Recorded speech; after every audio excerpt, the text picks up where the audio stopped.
अहिल्यानगर शहरातील मुकुंदनगर परिसरात महापालिकेच्या पथदिव्यांच्या दुरुस्तीचे कंत्राटी काम करत असलेल्या एका तरुणावर काही जणांनी जीवघेणा हल्ला केल्याची घटना गुरुवारी 7 ऑगस्टला दुपारी घडली।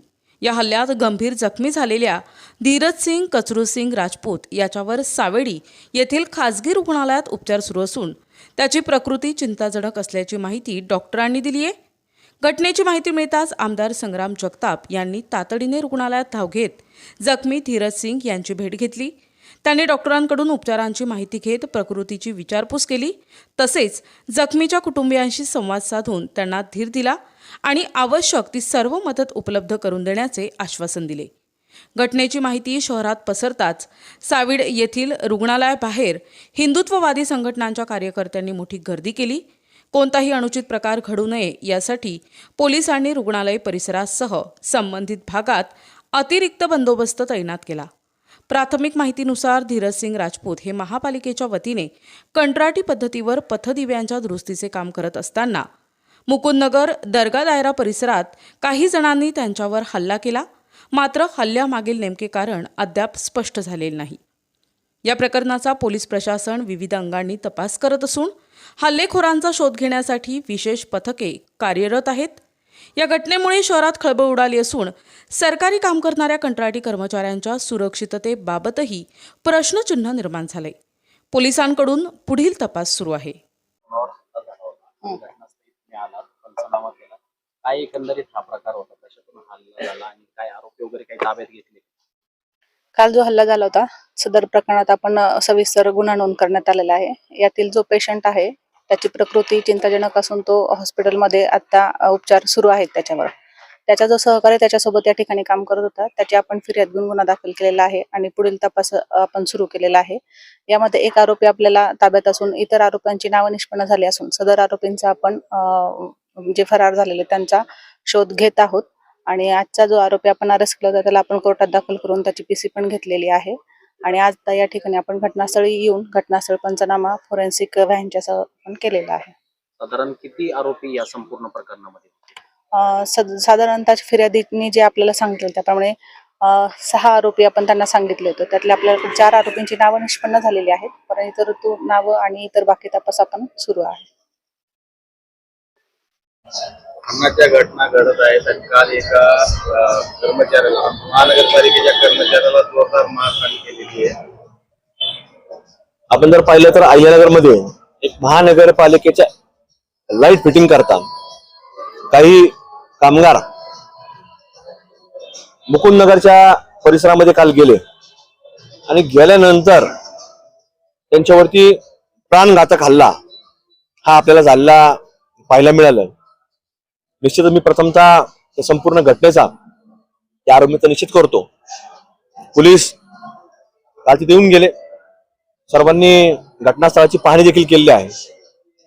त्याच प्रकारे तिथं पेशंट ज्याला मारहाण झाली तो ऍडमिट आहे, त्याच्यामध्ये पोलीस अधीक्षक साहेब असतील, ऍडिशनल पोलीस अधीक्षक असतील, डीवायएसपी असतील, इतर जे शहरातले प्रमुख पोलीस स्टेशनचे अधिकारी सर्व त्या ठिकाणी उपस्थित होते। त्यांनी देखील जे पेशंट आहे, रुग्ण आहे, याची देखील माहिती घेतली, डॉक्टरची विचारपूस केली आणि गुन्हा देखील दाखल करण्याची प्रक्रिया काल सुरू झालेली होती। आम्ही देखील मागणी केली पोलीस प्रशासनाला की तुम्ही याच्या बाबतीमधलं लवकरात लवकर आरोपी अटक झाले पाहिजेत। पण अहिल्यानगर वासियांकरता एक फार मोठा प्रश्नचिन्ह आज या घटनेत निर्माण झालेला आहे। म्हणजे ही जी प्रवृत्ती ही जिहादी रूपाने आम्ही सातत्याने बोलत असतो तर ती सातत्यानं वरती डोकं काढत असताना आपल्याला पाहायला मिळते की कामगार त्या ठिकाणी जे गेले ते सिव्हिल काम करण्याकरता गेले। सिव्हिल काम म्हणजे सार्वजनिक काम, आणि ते काम जो करणारा व्यक्ती होता ते सगळे लोक जर आपण पाहिले तर हे कुठेतरी हिंदू धर्मातले होते आणि ते काम करत असताना त्यांनी कामाचं ते देव मानतात म्हणून त्यांनी कुठेही काम कोणाचं कशाचं कधी पाहिलं नाही।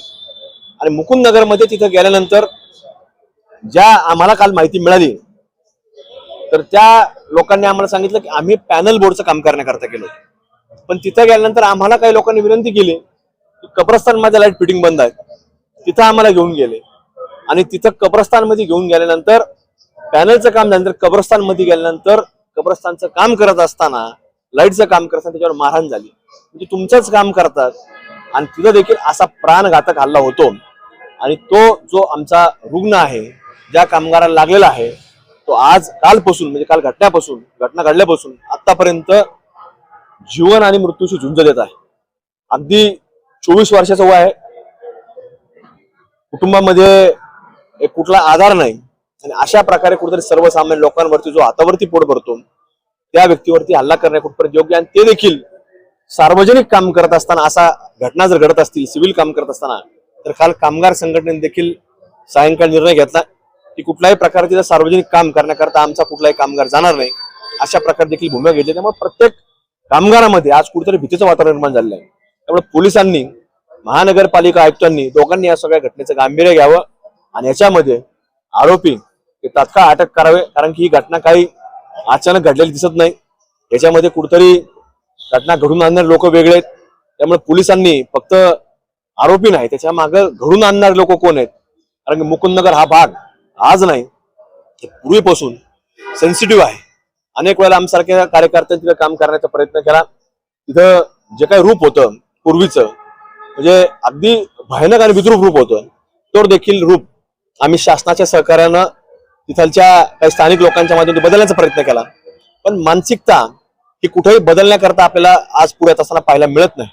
आणि ते लोक कुठल्याही घरचं काम करण्याकरता गेले नाही, तर ते महानगरपालिकेचं, सिव्हिल लोकांचं, तिथं जो रहिवासी नागरिक आहे त्यांचंच काम करण्याकरता तिथे गेलेले होते. त्यामुळे आज प्रत्येक तिथलच्या कामगारावरती एक भीतीचं सावट आहे. त्यामुळे त्यांनी काल भूमिका घेतली की आम्ही या परिसरामध्ये म्हणजे महानगरपालिकेच्या समोरच्या बाजूला आम्ही कुठेही काम करण्याकरता जाणार नाही, अशा प्रकारची भूमिका घेतलेली आहे. त्यामुळे आज आम्ही पोलिसांना देखील काल विनंती केली. पोलिसांनी आम्ही सगळे रात्री उशिरापर्यंत म्हणजे पहाटेपर्यंत सगळे आम्ही त्या ठिकाणी होतो. पोलीस स्टेशनला देखील गेलो, पण अजूनपर्यंत म्हणजे आज सकाळपर्यंत सुद्धा माहिती घेतली तर अजून कुठेही आरोपी अटक नाही. त्यामुळे एवढी मोठी घटना घडत असताना आरोपी अटक होणं तितकंच महत्वाचं आणि गरजेचं आहे. म्हणजे अहिल्यानगर मधील किंवा त्या कामगार, आमच्या महानगरपालिकेचा जो कामगार आहे, त्यामुळे ह्या सगळ्यामध्ये भीतीचं वातावरण तयार झालेलं आहे. पण शेवटचा प्रश्न हा माझ्यासारख्या कार्यकर्ता देखील मनामध्ये जो निर्माण झालेला आहे की सार्वजनिक काम करायचं का नाही, हा देखील मोठा आता प्रश्न म्हणजे त्या भागामध्ये हा निर्माण झालेला आहे. त्यामुळं ह्यावरती आमच्या अहिल्यानगरवासी निश्चित विचार करतील आणि या घटनेचं गांभीर्य हे पोलीस प्रशासन तितकंच गांभीर्याने घ्यावा, हे एक आव्हान त्यांना आज कुठेतरी पोलीस प्रशासनाला त्या लोकांनी आज घटना करून ते आपल्याला केलेलं पाहायला मिळतं.